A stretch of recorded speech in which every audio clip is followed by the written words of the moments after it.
মেসির বাবার শ্রদ্ধায় শোক প্রকাশ আর্জেন্টিনা প্রেসিডেন্টের। সব স্তরের ম্যাচে 1 মিনিট নীরবতা পালনের নির্দেশনা এএফের। ইনফান্তিনোর পক্ষে অবস্থান বাফুফের। ফের ফিফা থেকে প্রস্তাব পেলে ভেবে চিন্তে পদক্ষেপ হবে ফেডারেশনের।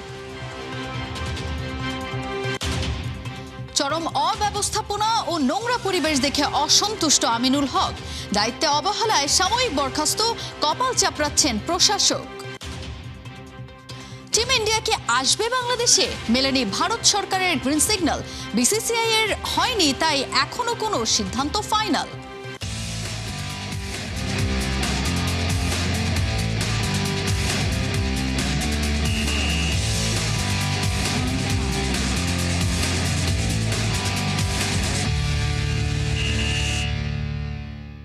স্বাগত খেলা যুগে, আপনাদের সাথে আছি আমি তাজিন খন্দকার। হোর্হে মেসি শুধু লিওনেল মেসির বাবা নন, আর্জেন্টিনার ফুটবলেরও অবিচ্ছেদ্য এক অংশ, যার প্রয়াণে দেশ জুড়ে শোকের মাতম। সর্বকালের সেরা ফুটবলারের বাবা হারানোর শোকে মন কাঁদছে দেশটির প্রেসিডেন্ট হাভিয়ের মিলেইয়ের। এমন সন্তান গড়ে তোলার জন্য সম্মান জানান হোর্হে মেসিকে। শুধু হাভিয়ের মিলেই নন, শ্রদ্ধা জানিয়েছেন আর্জেন্টিনা ফুটবল অ্যাসোসিয়েশনের প্রেসিডেন্ট ক্লদিও তাপিয়াও। আর দেশটির সর্বস্তরের ফুটবলে পরবর্তী এক ম্যাচে 1 মিনিট নীরবতা পালন সহ কালো আর্মব্যান্ড পরারও নির্দেশ দেওয়া হয়েছে। তাজিন খন্দকারের রিপোর্ট। বাবার কাঁধ থেকে যার শুরু, আজ তার কাঁধেই অসীম শূন্যতা, বুকের ভেতর হাহাকার আর নিশ্চুপ আর্তনাদ। কালো মেঘে যেন ছেয়ে গেছে লিওনেল মেসির জীবন। শুধু কি লিওর পরিবারের এই শোক? না তো, পুরো আর্জেন্টিনায় নেমে এসেছে শোকের ছায়া। স্থানীয় সময় রাত তখন ঠিক 2টা। ঘড়ির কাঁটা থেমে যাওয়ার আগেই স্যান্টোরিও সেন্ট্রোর নিঃশব্দ প্রকোষ্ঠে নিভে গেল একটা পর্দার আড়ালের মূল কারিগরের জীবন প্রদীপ। শুধু একজন পিতা বিদায় নেননি, বিদায় নিয়েছেন সেই মানুষটা যার ঘামে ভিজেই গড়ে উঠেছে সর্বকালের অন্যতম সেরা জাদুকরের দুটো পা। বিশ্বজুড়ে এখন একটাই হাহাকার, destiny has its own cruel script. যে মানুষটা আমৃত্যু আগলে রেখেছিলেন তার সৃষ্টিকে, আজ তার নিজেরই যাত্রার শেষ অধ্যায় রচিত হলো। কথায় আছে, যে গাছের শিকড় যত গভীর তার ছায়াও তত দীর্ঘ। আজ সেই দীর্ঘ ছায়াটাই হারিয়ে গেল অতল গহ্বরে। হোর্হে মেসির এই প্রয়াণ কেবল একটা পরিবারের শোক নয়, এটা নাড়িয়ে দিয়েছে পুরো আর্জেন্টিনাকে। দেশের রাষ্ট্রপ্রধান হাভিয়ের মিলেই ইনস্টাগ্রামে এক আবেগপ্রবণ বার্তায় তীব্র ক্ষোভ ও গভীর শ্রদ্ধা প্রকাশ করেন মেসির বাবার জন্য। সেখানেই তিনি উল্লেখ করেন, যে মানুষটা দেশের জন্য সর্বোচ্চ উজাড় করে খেলেছেন, বাবার অসুস্থতাকেও কখনো মাঠের পারফরমেন্সে ছাপ পড়তে দেননি, তাকে নিয়ে করা মন্তব্য কোনোভাবেই মানা যায় না। এটা ভাবতেও লজ্জা লাগে যে আর্জেন্টিনায় মেসি বিরোধী মনোভাব ছিল। গত 2 মাস ধরে মেসি আর্জেন্টিনার জনগণকে আনন্দ দেওয়ার চেষ্টা করেছেন যখন তার বাবা মৃত্যুপথ যাত্রী ছিলেন। সেই সময়ও তিনি মাঠের খেলায় কোনো কমতি রাখেননি। তিনি এই দেশের ইতিহাসের সর্বশ্রেষ্ঠ মানুষ। বিশ্বের সেরা ফুটবলারের জীবনের সবচেয়ে গুরুত্বপূর্ণ পার্টের প্রয়াণ। এই কঠিন সময়ে মন কাঁদছে আর্জেন্টিনা ফুটবল পরিবারের সবার। গভীর শোক প্রকাশ করেছেন এএফের সভাপতি ক্লদিও তাপিয়া। বিশ্বের সেরা ফুটবলারের জীবনের সবচেয়ে গুরুত্বপূর্ণ পার্টের প্রয়াণ। এই কঠিন সময়ে মন কাঁদছে আর্জেন্টিনা ফুটবল পরিবারের সবার। গভীর শোক প্রকাশ করেছেন এএফের সভাপতি ক্লদিও তাপিয়া। এক বিবৃতিতে তিনি হোর্হে মেসিকে স্মরণ করে বলেন, মেসি অনন্য, আর মেসির বাবার প্রতি শ্রদ্ধা। তিনি এমন এক সন্তান গড়ে তুলেছেন যার কোনো তুলনা হয় না, যিনি বিনয়ী, শ্রদ্ধাশীল ও মানুষের প্রতি গভীরভাবে নিবেদিত। মেসির বাবা হোর্হে মেসির প্রতি আমার গভীর শ্রদ্ধা। হোর্হে মেসির স্মরণে ভিন্ন এক অনার প্রেজেন্ট করতে যাচ্ছে আর্জেন্টিনা। দেশটির সব পর্যায়ের ম্যাচে 1 মিনিট নীরবতা পালনের নির্দেশ দিয়েছে এএফএ। পাশাপাশি সব খেলোয়াড়, কোচ ও রেফারিদের কালো আর্মব্যান্ড পরার নির্দেশনাও দেয়া হয়েছে অ্যাসোসিয়েশনের পক্ষ থেকে। ক্যারিয়ারের অন্তিম বেলায় এসে মেসি একা নন। মাঠে সতীর্থদের সমর্থন আর গ্যালারির অগাধ ভালোবাসা তাকে এই কঠিন সময় পার করার ফুয়েল হিসেবে কাজে দেবে। সব আলো নিভে যাওয়ার পর রোজারিওর নিঝুম রাতে পিতার কবরের পাশে আজ হয়তো সান্ত্বনার একটাই বার্তা, life goes on but legacies remain forever. Tazin Khandakar, 71। আজ না হয় কাল, আগে না হয় পরে, প্রত্যেককেই চলে যেতে হবে চিরতরে। সেই অমোঘ নিয়ম মেনেই লিওনেল মেসির বাবাও বিদায় নিয়েছেন পৃথিবী থেকে। চিরতরে চলে গেলেও লিওর লেগেসিতেই বেঁচে রইবেন বাবা হোর্হে মেসি। আর্জেন্টিনার রোজারিওর সান্তা ফে থেকে ঘুরে আসা সহকর্মী শেখ আশিকের রিপোর্টে দেখুন মেসি ও তার বাবার নস্টালজিক নানা স্মৃতি।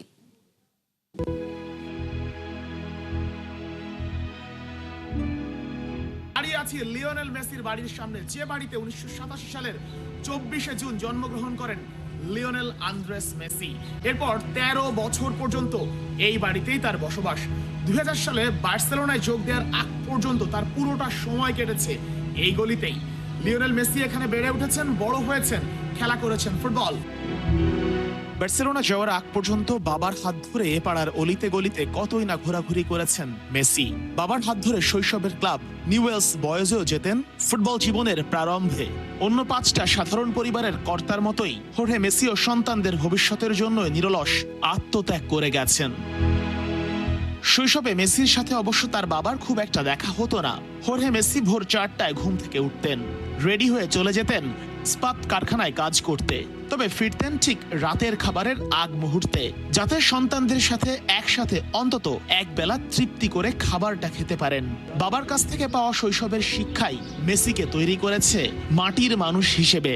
আপনি একবার চিন্তা করে দেখুন, আমি কোথায় দাঁড়িয়ে আছি। আমি সেই জায়গাতে দাঁড়িয়ে আছি যেখানে লিওনেল মেসি ঘুরে বেড়িয়েছেন, ফুটবল খেলেছেন, বন্ধুদের সঙ্গে আড্ডা দিয়েছেন। মেসির লোকাল বা শৈশবকাল এই এলাকাতে কেটেছে, এই জায়গাতে কেটেছে, এবং সেই মেসি একসময় বিশ্ব জয় করেছেন, পৃথিবীর সবাইকে ছাড়িয়ে গেছেন। একজন সন্তানকে তখনই সত্যিকারের সফল বলা চলে যখন সে তার পিতাকে সত্যিকারের সম্মানজনক অবস্থানে বসাতে পারেন। মেসি যেটা করে দেখিয়েছেন বাস্তবে।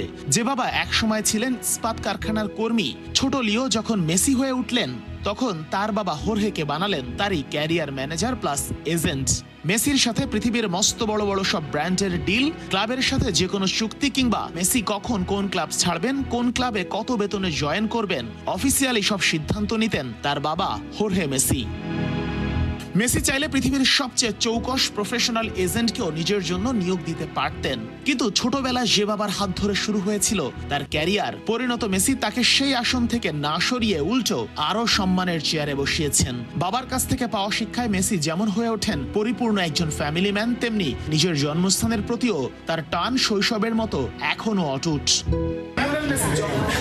ছুটে আসেন এই গলিতেই, এটা যে তার শিকড়ের টান, সেটা কি উপেক্ষা করার সুযোগ আছে? বল না, নারীর টানে বাড়ি ফেরা, লিওনেল মেসির ব্যাপারটাও ঠিক তাই। মেসি বিশ্বকাপ ফাইনাল হারের পরও এখানে এসেছিলেন, দিন 20 মধ্যে আবারও আসতে হলো, কিন্তু এবারের আশাটা অতীতের যে কোনো সময়ের চেয়ে আলাদা। যে জন্মদাতার হাত ধরে জীবনের কঠিন পথ সহজে পাড়ি দিতে শিখেছিলেন, সেই সবচেয়ে আপন মানুষটাকে চিরবিদায় দিতে রোসারিওর সান্তা ফেতে এলেন মেসি, একেবারে নিশ্চুপ। মৃত্যুকে উপেক্ষা করার সুযোগ নেই কারোরই, আজ নয়তো কাল, আগে নয়তো পরে। প্রকৃতির নিয়ম মেনে সবাইকেই যেতে হবে চিরতরে। সে নিয়ম মেনেই হোর্হে মেসিও চলে গেলেন, কিন্তু এই পৃথিবীকে এমন এক সন্তান উপহার দিয়ে গেলেন যার কীর্তির মাঝেই তিনি বেঁচে রইবেন অনন্তকাল। শেখ আশিক, 71, রোসারিও, আর্জেন্টিনা।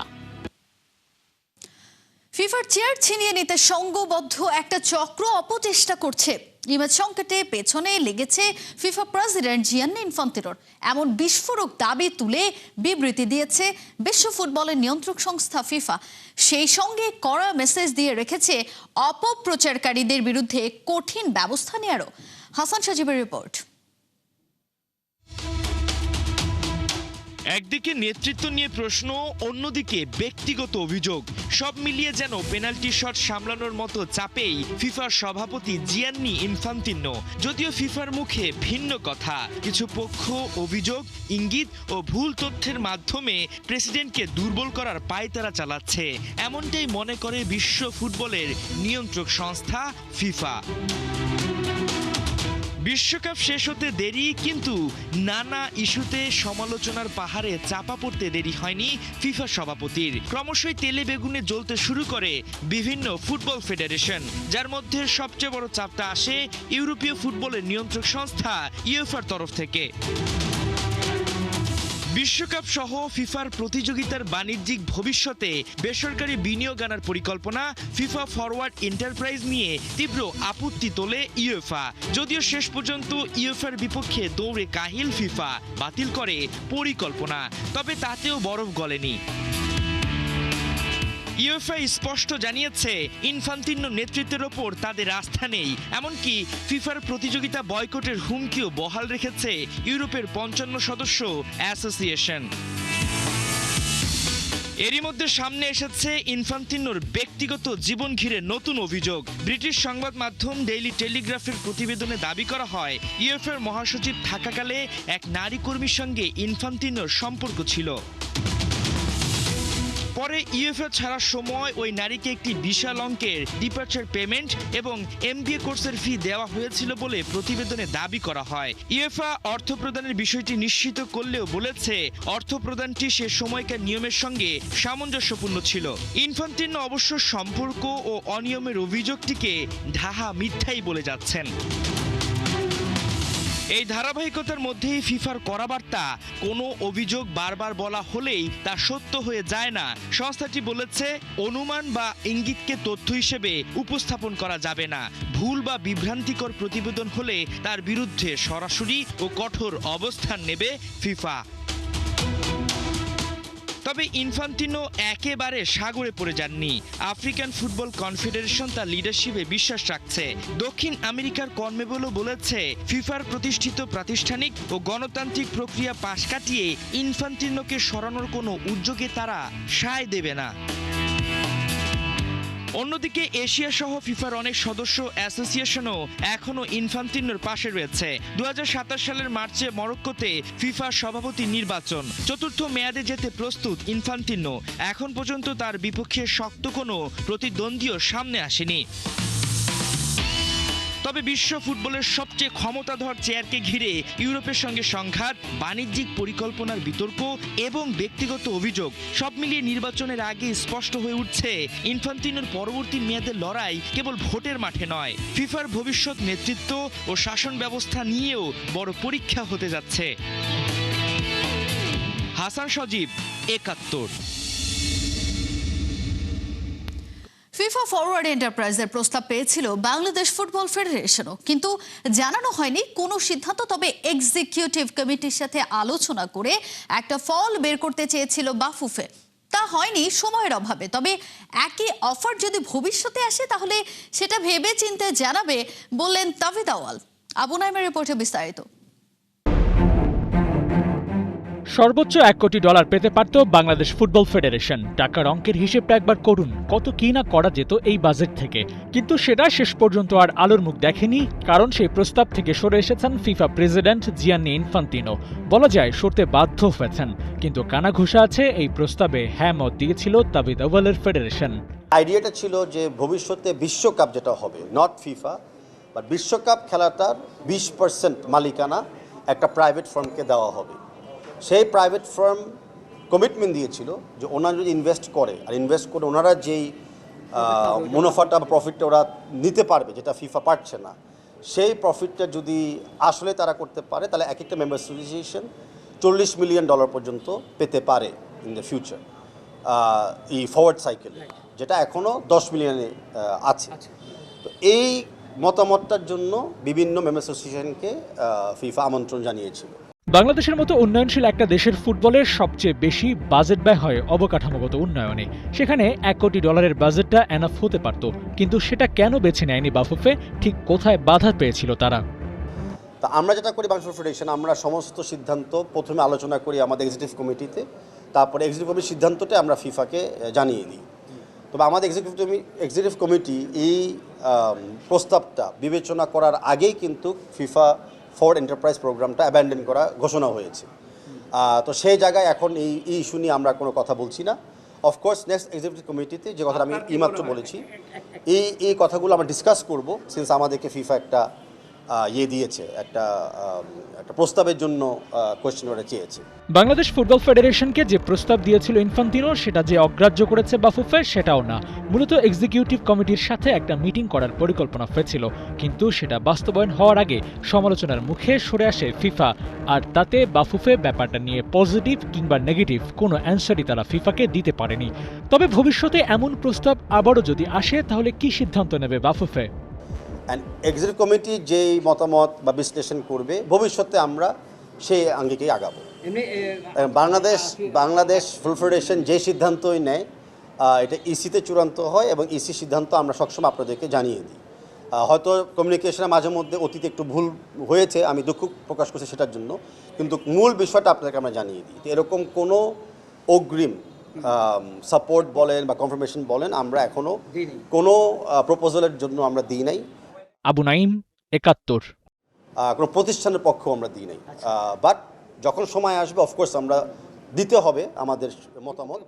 কমলাপুরের বীরশ্রেষ্ঠ শহীদ সিপাহী মোস্তফা কামাল স্টেডিয়ামের চরম অব্যবস্থাপনা ও নোংরা পরিবেশ দেখে তীব্র অসন্তোষ প্রকাশ করেছেন যুব ও ক্রীড়া প্রতিমন্ত্রী আমিনুল হক। স্টেডিয়াম পরিদর্শনের পর দায়িত্বে অবহেলার অভিযোগে সংশ্লিষ্ট প্রশাসককে সাময়িক বরখাস্ত করেন তিনি। প্রায় 2 মাস আগে স্টেডিয়ামের অবৈধ স্থাপনা ও ময়লা আবর্জনা সরানোর নির্দেশ দেওয়া হয়, কিন্তু সংশ্লিষ্ট প্রশাসকের অবহেলার কারণে কোনো অগ্রগতিই হয়নি। ফলে তাৎক্ষণিকভাবে শাস্তিমূলক ব্যবস্থা নেওয়া হয়েছে বলে জানান ক্রীড়া প্রতিমন্ত্রী আমিনুল হক। স্টেডিয়ামটির সার্বিক পরিবেশ ফিরিয়ে আনতে দ্রুত সংস্কার, মেরামত ও পরিচ্ছন্নতা কার্যক্রম শুরু করবে বলে আশ্বাস দেন তিনি। পাশাপাশি স্টেডিয়ামটি সুষ্ঠুভাবে পরিচালনা ও রক্ষণাবেক্ষণের জন্য নীতিগতভাবে বাফুফের কাছে হস্তান্তরের কথাও জানান ক্রীড়া প্রতিমন্ত্রী আমিনুল হক।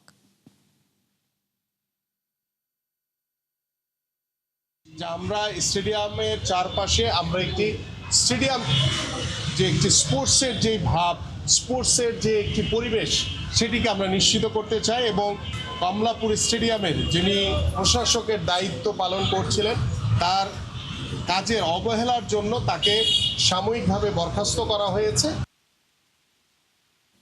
এবারে ক্রিকেট। টিম ইন্ডিয়া কি বাংলাদেশে আসবে? সাদা বলের সিরিজ কি খেলবে? বাকি আছে মাত্র সপ্তাহ 3, অথচ এখনো সিরিজটা ঝুলে আছে ভারতীয় সরকারের এখনো সবুজ সংকেত দেয়নি বিসিসিআইকে।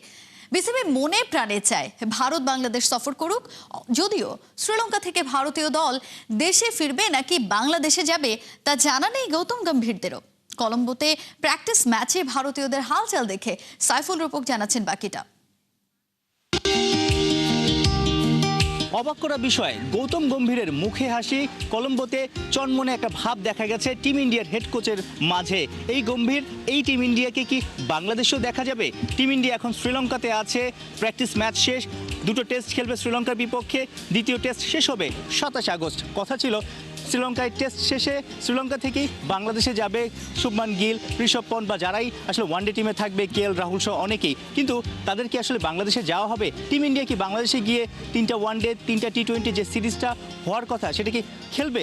গত বছরের সেপ্টেম্বরে ইন্ডিয়ার বাংলাদেশ সফর করার কথা ছিল, সেটা রাজনৈতিক অস্থিরতার কারণে নানা কারণে আসলে সেটা পিছিয়ে যায়। এই বছরের সেপ্টেম্বরে সেটা রিশিডিউল করা হয়, কিন্তু এখন অগাস্টের 9-28 অগাস্টের মধ্যে ইন্ডিয়ার টিমের যাওয়ার কথা বাংলাদেশে, কিন্তু এই যে 3 সপ্তাহ বাকি নেই, এখনও কোনো সমাধান হয়নি, অর্থাৎ শঙ্কার কালো মেঘ এখনও কেটে যায়নি। যেহেতু দুই দেশের একটা রাজনৈতিক অস্থিরতা বা একটা সমস্যা আছে, সে কারণে দুই দেশের ক্রিকেট বোর্ডের হাতে এই সমস্যার সমাধানটা নেই। ভারত সরকার যদি অনুমতি দেয় তখনই আসলে ভারতীয় দল বাংলাদেশে যাবে। তবে বাংলাদেশ ক্রিকেট বোর্ড এখনও আশাবাদী এবং বাংলাদেশের সাম্প্রতিক সময় অস্ট্রেলিয়া, নিউজিল্যান্ড অনেক দলই খেলে গেছে, তাহলে ভারত কেন আসতে পারবে না? তবে বিসিসিআই এখনও সিদ্ধান্ত নিতে পারেনি, তাদের গভর্নমেন্ট গ্রিন সিগন্যাল দিলেই আসলে বাংলাদেশে ভারত যাবে। তবে এটাও শোনা যাচ্ছে যে 3টা ওয়ানডে 3টা টি20 6 ম্যাচের সিরিজ হওয়ার কথা সেটা কমে আসতে পারে। ভারত হয়তো চট্টগ্রাম অথবা সিলেটে অন্য কোথাও ট্রাভেল করতে নাও পারে।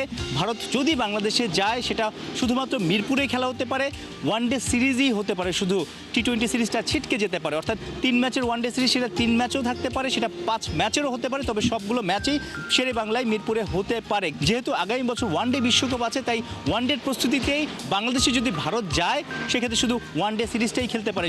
ভারত অনেক হাই প্রোফাইল দল, তাদের ব্র্যান্ড ভ্যালু আছে, ভারতকে হোস্ট করতে সব দেশই চাই। যে শ্রীলঙ্কাতে ভারত খেলছে, তাদেরও শ্রীলঙ্কান ক্রিকেট বোর্ডের কিন্তু অনেক লাভ হচ্ছে, কারণ ভারতীয় খেলা থাকলে অনেক স্পন্সর পাওয়া যায়, টিভি রাইটস অনেক বেশি থাকে এবং ক্রিকেটারদের জন্য অনেক লাভ হয়। ক্রিকেটাররা আসলে কম্পিটিটিভ ক্রিকেট খেলতে পারে।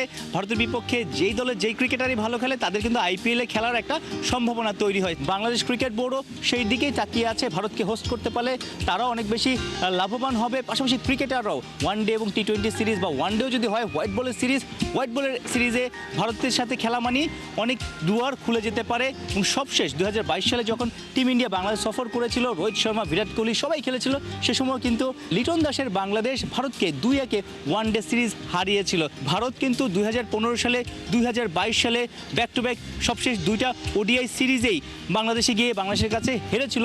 এবার কিন্তু হ্যাটট্রিক একটা চান্স আছে বাংলাদেশের জন্য। সো ভারত যদি বাংলাদেশে যায়, বাংলাদেশ কিন্তু ভারতকে ওই ওয়ানডে সিরিজে হারিয়ে হ্যাটট্রিক শিরোপার, হ্যাটট্রিক ট্রফি জয়ের একটা আনন্দ করতে পারবে। সাইফুল রূপক, 71, Colombo, Sri Lanka. Inbound try nation সিরিজে সাউথ আফ্রিকা ইমার্জিং দলকে 8 উইকেটে হারিয়েছে বাংলাদেশ। টাইগারদের পক্ষে বল হাতে 5 উইকেট নিয়েছেন পেসার রোহানউদ্দৌলা বর্ষণ। টস হেরে ব্যাট করতে নেমে বাংলাদেশের বোলারদের নিয়ন্ত্রিত বোলিংয়ের সামনে নিয়মিত বিরতিতে উইকেট হারাতে থাকে স্বাগতিকরা। বড় সংগ্রহ করতে ব্যর্থ হয়ে 169 রানে অল আউট হয় প্রোটিয়ারা। বল হাতে তুরুপের তাস হয়ে 5 উইকেট নেন পেসার রোহানউদ্দৌলা বর্ষণ। জয়ের জন্য 170 রানের টার্গেটে ব্যাট করতে নেমে মাহফিজুল ইসলাম রবিন ও শাহাদাত হোসেন দীপুর দুর্দান্ত অর্ধশতকে 8 উইকেট হাতে রেখেই সহজেই জয়ের বন্দরে পৌঁছে যায় জাকির হাসানের দল। আগামী 12 তারিখে একই দলের বিপক্ষে শিরোপা লড়াইয়ে মাঠে নামবে টাইগাররা।